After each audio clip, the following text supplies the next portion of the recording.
जी नमस्कार दोस्तों, स्वागत है आपका हमारे YouTube channel be good ITI में। दोस्तों अपन कंप्लीट करने जा रहे हैं निमी मॉक टेस्ट के क्वेश्चंस। दोस्तों आज का चैप्टर रहेगा अपना 3 फेज प्रेरण मोटर, जिससे क्वेश्चंस रहेंगे। दोस्तों पहले क्वेश्चंस पर आते हैं। यह 6 नंबर का वीडियो है। इससे पहले 5 वीडियो हमने अपलोड कर दिए हैं, उनको भी कम्प्लीटली आप देखिए। इन क्वेश्चनों से बहुत आपको फ़ायदा होगा आपके सेकेंड ईयर के एग्ज़ाम में। जी हाँ दोस्तों, पहला ही क्वेश्चन है आपका 125 से स्टार्ट रहेगा। पहला क्वेश्चन 3 पेज का, जो कि है 3 क्लास स्क्विरल केज प्रेरण मोटर की स्लिप गति की गणना करने का सूत्र क्या है। दोस्तों बहुत ही मोस्ट इम्पोर्टेंट क्वेश्चन है। इसमें से जो आपका राइट रहेगा वह पहला ही ऑप्शन राइट रहेगा, जो कि है एन स्लिप बराबर सिंक्रोनस गति माइनस रोटेटिंग रनिंग गति। ठीक है, रनिंग गति बोलो या रोटर गति बोलो, दोस्तों एक ही बात है। तो यहाँ पर आपका ए ऑप्शन जो है वह करेक्ट आंसर रहेगा। नेक्स्ट जो क्वेश्चन है वह है आपका सर्किट का प्रकार क्या है, मतलब कि नियंत्रण सर्किट का प्रकार क्या है। जो यहाँ पर सर्किट दिया गया है यह प्रकार क्या इंचिंग नियंत्रण है, रिमोट कंट्रोल पर है, या रिमोट कंट्रोल बंद पर है, या आगे और रिवर्स नियंत्रण पर है। तो दोस्तों इसमें से जो आपका आंसर करेक्ट आंसर रहेगा वह रहेगा इंचिंग नियंत्रण, यानी कि ए ऑप्शन इसका भी करेक्ट आंसर आपका रहेगा। नेक्स्ट क्वेश्चन पर आते हैं। नेक्स्ट क्वेश्चन है आपका जो कि है एसी मोटर के स्टेटर में कुल विद्युत डिग्री की गणना करने के लिए किस सूत्र का उपयोग किया जाता है। दोस्तों यहाँ पर जो ऑप्शन दिए गए हैं वह हैं कुल विद्युत डिग्री बराबर 180 डिग्री प्रति स्लोटों की संख्या। बी ऑप्शन जो दिया गया है वह है कुल विद्युत डिग्री बराबर 180 डिग्री इंटू स्लोटों की संख्या। सी ऑप्शन है आपका कुल विद्युत डिग्री बराबर 180 डिग्री प्रति ध्रुवों की संख्या, और कुल विद्युत डिग्री बराबर 180 डिग्री इंटू ध्रुवों की संख्या। यह आपका ऑप्शन यहाँ पर दिए गए हैं। तो दोस्तों इसमें से जो करेक्ट आंसर है वह है आपका डी ऑप्शन, जो कि है कुल विद्युत डिग्री बराबर 180 डिग्री इंटू ध्रुवों की संख्या। अगले क्वेश्चंस पर आते हैं, जो कि है आपका एसी मोटर स्टार्टर का नाम क्या है। एसी मोटर स्टार्टर का नाम यहाँ पर आपको स्टार्टर दिखाया गया है। दोस्तों यहाँ पर आप ध्यान से देखेंगे तो यहाँ पर आपको हैंडल नज़र आ रहा है, यानी कि यह स्वचालित तो नहीं है, यानी कि हस्तचालित है, हाथ से आप इसको स्टार्ट करोगे। उसी के साथ यहाँ पर आपको ट्रांसफार्मर दिया गया है। ठीक है, तो इसी से अपन पता लगा सकते हैं कि यह कौन सा वाला हो सकता है। देखिए यहाँ पर dual starter, auto transformer starter, अर्ध स्वचालित स्टार डेल्टा स्टार्टर, या पूर्ण स्वचालित स्टार डेल्टा स्टार्टर, ये ऑप्शन आपको दिए गए हैं। तो दोस्तों यहाँ पर मैंने पहले ही बताया उसमें एक ट्रांसफार्मर दिया गया है। तो दोस्तों इसका जो आपका आंसर रहेगा ना, तो वह बी ऑप्शन आपका करेक्ट आंसर रहेगा कि auto transformer starter correct answer यहाँ पर आपका रहेगा। नेक्स्ट जो क्वेश्चन है वह है एसी 3 कला प्रेरण मोटर की तुल्यकालिक गति ज्ञात करने का सूत्र क्या है। दोस्तों यहाँ पर तुल्यकालिक गति आपको ज्ञात करनी है, जिसका सूत्र क्या होगा। तो दोस्तों इसमें से जो आपका करेक्ट आंसर रहेगा वह ए ऑप्शन रह जाएगा। क्यों? क्योंकि तुल्यकालिक गति बराबर 120 इंटू एफ बटा पोलो की संख्या। ये आप ध्यान रखना। नेक्स्ट जो क्वेश्चन है वह है पूर्ण लोड पर 10 HP 3 कला प्रेरण मोटर चलाने के लिए फ्यूज दर क्या है। दोस्तों इसमें से जो करेक्ट आंसर रहेगा आपका यहाँ पर 10 एम्पियर दिया है, 15 एम्पियर दिया है, सी ऑप्शन में दिया है 25 एम्पियर, और डी ऑप्शन में दिया है 30 एम्पियर। तो दोस्तों इसमें से जो करेक्ट आंसर है वह आपका सी ऑप्शन रहेगा, जो कि है 25 एम्पियर। अगला क्वेश्चन है दोस्तों कि एसी मोटर स्टेटर वाइंडिंग का प्रकार क्या है, यह वाइंडिंग कौन सी है, यहाँ पर पूछा गया है। तो क्या ये सिंगल लेयर बास्केट वाइंडिंग है, या डबल लेयर बास्केट वाइंडिंग है, या जटिल कुंडल वाइंडिंग है, या हीरा कुंडल वाइंडिंग है। दोस्तों आपको इसको देखकर एक तो पता चल ही रहा होगा कि यह जो वाइंडिंग है यह बास्केट की तरह है, और इसके बाद पूछा गया है आपसे कि यह सिंगल लेयर है या डबल लेयर है, क्योंकि दो ऑप्शनों में बास्केट नाम तो आया है, लेकिन यहाँ पर सिंगल लेयर और डबल लेयर का यहाँ पर चर्चा की गई है दोनों ऑप्शनों में। तो दोस्तों यह जो है ना सिंगल लेयर एक ही वायर की वाइंडिंग है, तो यानी कि आपका ए ऑप्शन करेक्ट आंसर यहाँ पर रहेगा। नेक्स्ट जो क्वेश्चन है वह है एसी 3 कला इंडक्शन मोटर की प्रतिशत स्लिप की गणना करने के लिए किस सूत्र का उपयोग किया जाता है। तो दोस्तों इसका जो करेक्ट आंसर रहेगा वह भी ए ऑप्शन रहेगा कि सिंक्रोनस गति माइनस रोटर गति बटा सिंक्रोनस गति इंटू 100, यह आपका करेक्ट आंसर रहेगा। A option will be correct answer. Next जो क्वेश्चन है वह यह है कि नियंत्रण सर्किट किस प्रचालन में उपयोग किया जाता है। यह जो स्टार्टर नियंत्रण सर्किट जो आपके सामने दिया गया है कंट्रोल सर्किट, यह किस में उपयोग किया जाता है। तो क्या रिमोट कंट्रोल में, इंचिंग में, अनुक्रमिक नियंत्रण में या आगे और पीछे। तो दोस्तों इसका जो करेक्ट आंसर रहेगा आपका वह रहेगा आपका बी ऑप्शन। इसी टाइप का क्वेश्चन एक और ऊपर भी निकल चुका है, ध्यान रखिएगा। नेक्स्ट जो क्वेश्चन है वह है 3 कलम मोटर में वाइंडिंग के बीच कला विस्थापन क्या है। तो दोस्तों इस प्रकार से कला विस्थापन होता है, तो यह होता है 120 डिग्री 120 डिग्री 120 डिग्री, ठीक है। 360 टोटल होता है, जिसमें से 3 भाग हो जाते हैं इसके, तो 120 120 120 रहेगा। इसी प्रकार टू सिंगल फेज होता तो 90 डिग्री रहता, ठीक है। नेक्स्ट क्वेश्चंस पर आते हैं जो कि है आपका एक्स चिन्हित भाग का नाम क्या है। तो यहाँ पर इस जगह का भागों का नाम पूछा गया है कि यह जो रिंगे हैं यह है क्या, ठीक है। तो साफ्ट एक्स भाग इसी से पूछा डायरेक्ट, तो साफ्ट तो ये होगा नहीं क्योंकि साफ्ट तो यह है। नेक्स्ट जो ऑप्शन दिया है ब्रश, तो ब्रश इन पर रगड़ करके चलते हैं तो ब्रश नहीं होगा। बेरिंग, बेरिंग यहाँ लगे हुए होते हैं दोनों तरफ, ठीक है। और ये नीचे नीचे दिया है स्लिप रिंग, यानी कि डी ऑप्शन आपका करेक्ट आंसर रहेगा क्योंकि ये स्लिप रिंग से है, जो कि 3 फेज मोटर का रोटर है। नेक्स्ट क्वेश्चन है जो कि है एसी कोयल वाइंडिंग का क्या नाम है। वाइंडिंग देखते हैं, तो क्या दोस्तों इसका नाम आधा कुंडलन वाइंडिंग है या पूरे कुंडलन वाइंडिंग है, सिंगल लेयर वाइंडिंग है या दोहरी परत वाइंडिंग है। तो दोस्तों इसका जो आंसर आपका रहेगा वह रहेगा, तो इसका आंसर आपका रहेगा दोस्तों जो कि है बी ऑप्शन की पूरे कुंडल वाइंडिंग। नेक्स्ट क्वेश्चंस पर आते हैं जो कि हैं कुंडली वाइंडिंग का नाम क्या है। इस वाइंडिंग का यहाँ पर नाम पूछा गया है, तो ये क्या कंसेंट्रिक वाइंडिंग कोयल वाइंडिंग है या वितरित कुंडल वाइंडिंग है, जाल आकार की कुंडल वाइंडिंग है, हीरे की जाली के आकार की कुंडल वाइंडिंग है। तो दोस्तों यह जो वाइंडिंग है यह है आपकी हीरे यानी कि डायमंड मैंस शेप्ड कोयल वाइंडिंग है।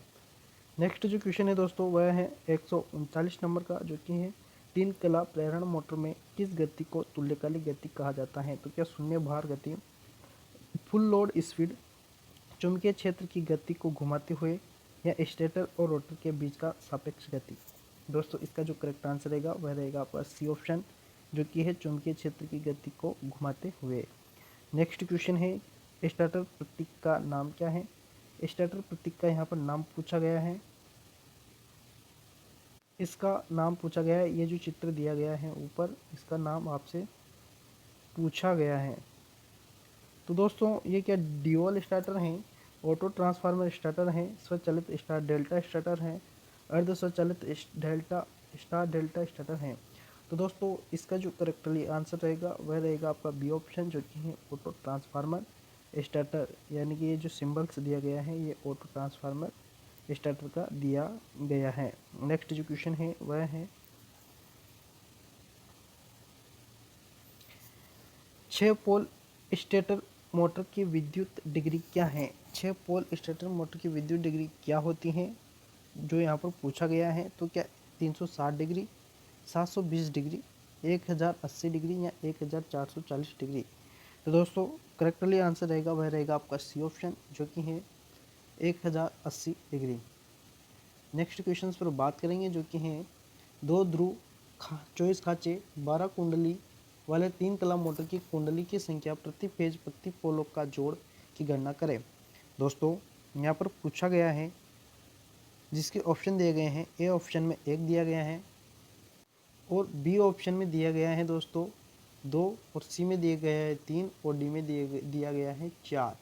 तो दोस्तों इसका जो आंसर रहेगा आपका वह रहेगा दोस्तों इस प्रकार के क्वेश्चनों में कुछ नहीं करना होता है, बहुत ही सिंपल सा होता है। कुंडली का भाग देना होता है आपको खांचे में, तो कितना आएगा, 2 आएगा, यानी कि 12 का भाग दिया 24 में तो 2 आया। 2 और इन 2 को अपन क्या करेंगे, गुणा करेंगे तो कितना आएगा, 4, यानी कि 4 आपका आंसर यहाँ पर करेक्टली रहेगा। ठीक है, नेक्स्ट क्वेश्चन पर आते हैं, जो कि है आपका स्टार्टर प्रतीक का नाम क्या है। यहाँ पर स्टार्टर प्रतीक का नाम पूछा गया है। दोस्तों आपको यहाँ पर दिख रहा होगा कि इसमें स्टार का भी सिंबल है और डेल्टा का भी है, क्योंकि स्टार का ये होता है और डेल्टा का ये होता है। ठीक है, तो ये स्टार डेल्टा से संबंधित रहेगा। तो स्टार डेल्टा स्टार्टर है, रेस्टोरेटिक स्टार्टर है, प्रत्यक्ष ऑनलाइन स्टार्टर है या ऑटो ट्रांसफार्मर स्टार्टर है। तो दोस्तों समझ ही गए होंगे, स्टार डेल्टा ए में आपसे चर्चा की गई है, ये ऑप्शन में ही आपसे चर्चा की गई है। तो यहाँ पर ये ऑप्शन आपका करेक्टली आंसर रहेगा। इस प्रकार से बहुत ही सिंपल से क्वेश्चन है दोस्तों, आप देखकर ही बता सकते हो। नेक्स्ट जो क्वेश्चन है वह है पिच कारक की गणना करने का सूत्र क्या है। पिच कारक की गणना करने का जो सूत्र है क्या वह है पिच फैक्टर पोली पिच अपॉन वाइंडिंग पिच है, या पिच फैक्टर वाइंडिंग पिच बटा पोल पिच है। तो बी ऑप्शन आपका करेक्ट आंसर रहेगा, पूरा पढ़ने की कोई ज़रूरत नहीं है, बी ऑप्शन को आप राइट मान लीजिए है। ठीक है, इसके बाद क्वेश्चन से पोल वाइंडिंग को एसी वाइंडिंग में स्लॉट के संदर्भ में कैसे मापा जाता है।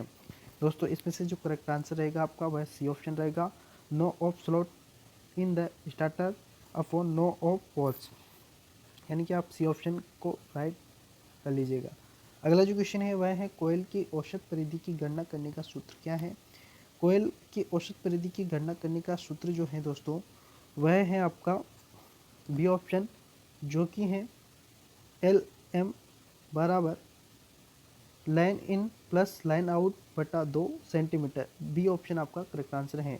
नेक्स्ट क्वेश्चन पर आते हैं दोस्तों, जो कि है 50 हर्ट्ज की आवृत्ति पर 6 ध्रुव वाले एसी 3 कला प्रेरण मोटर की तुल्यकालिक गति क्या होगी। दोस्तों अभी जो सूत्र अपन ने निकाला था जो कि है आपका 120 इंटू एफ बटा पी पोलो की संख्या। ठीक है, इसको अपन हल करेंगे तो किस प्रकार से करेंगे, 120 इंटू एफ यानी कि आपके होते हैं फ्रिक्वेंसी जो कि है 50 बटा आपको भाग देना है पोलो की संख्या का, यानी कि 6 का। 6 को आप 120 से काटेंगे तो कितनी, मतलब 120 को 6 से काटेंगे तो कितनी बार कटेगा आपका, 20 बार। 20 को आप 50 से गुणा करेंगे तो कितना आएगा, 1000 आएगा। ठीक है, तो आपका बी ऑप्शन यहाँ पर करेक्ट आंसर रहेगा। ठीक है, समझ में नहीं आया तो फिर से आप कैलकुलेशन देख सकते हैं। अगला जो क्वेश्चन है वह है 3 कला इंडक्शन मोटर में प्रतिशत स्लिप की गणना करें जिसमें 50 हर्ट्ज की आवृत्ति के साथ 6 ध्रुव होते हैं जो 960 आरपीएम की वास्तविक गति के साथ घूमते हैं। दोस्तों इसमें कैसे क्या होगा, तो दोस्तों क्वेश्चन को एक और बार पढ़ लीजिए, आप ध्यान रखिएगा क्या क्या इसमें दिया गया है कि 3 कला यानी कि 3 फेज इंडक्शन मोटर की प्रतिशत स्लिप की यहाँ पर गणना करनी है जिसमें 50 हर्ट्ज की आवृत्ति के साथ 6 ध्रुव होते हैं। ठीक है, और 960 आरपीएम की वास्तविक गति के साथ घूमते हैं, यानी कि आपको तुल्यकालिक गति ज्ञात करनी है। तो पहले तुल्यकालिक गति ज्ञात अपन करेंगे। दोस्तों अपन ने इससे पहले क्वेश्चन में अभी तुल्यकालिक गति ज्ञात की थी, 50 हर्ट्ज फ्रीक्वेंसी और 6 ध्रुव हैं, तो इसकी तुल्यकालिक गति क्या होगी वह मैं आपको यहाँ पर बताता हूँ। दोस्तों आपको अभी मैंने फॉर्मूला लिखाया था 120 फ्रिक्वेंसी बटा पोलो की संख्या। तो पोलो की संख्या 120 इंटू फ्रिक्वेंसी आपकी 50 हर्ट्ज है और पोलो की संख्या 6 है। जब अपन टोटल को काटेंगे गुणा करेंगे तो अपना आंसर आएगा यहाँ पर 1000। ठीक है, अब उसमें दिया गया है 1000। ठीक है, सॉरी यहाँ पर आपको प्राप्त होता है 1000, ये ध्यान रखना 1000। इसके बाद आपको यहाँ पर पूछा गया है 960 आरपीएम की वास्तविक गति के साथ घूमता है। यहाँ पर अपन को स्लिप की गणना करनी है। स्लिप की गणना करने का जो सूत्र है वह है N S minus N R बटा एन एस, यानी कि सिक्रोनस गति माइनस रोटर गति बटा सिक्रोनस गति। तो आपको सिक्रोनस गति अपनी ज्ञात हुई है 1000 माइनस, और सॉरी दोस्तों यहाँ पर आपको गुणा करना रहेगा क्योंकि अपन को प्रतिशत निकालना है।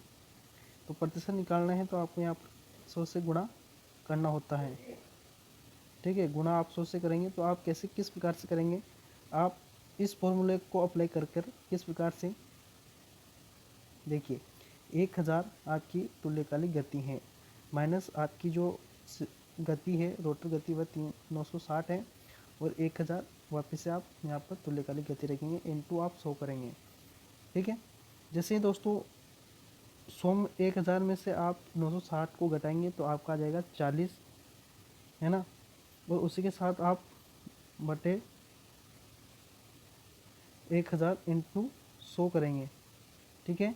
अब इससे 100 की 2 बिंदुओं से आपके 1000 की 2 बिंदुएं खत्म और बच्चे एक एक जीरो कटी, तो बच्चे क्या आपकी 4, तो 4% आपका यहाँ पर करेक्टली आंसर आएगा। कैलकुलेशन को एक बार और देख लीजिएगा, आपको करेक्टली समझ में आ जाएगा।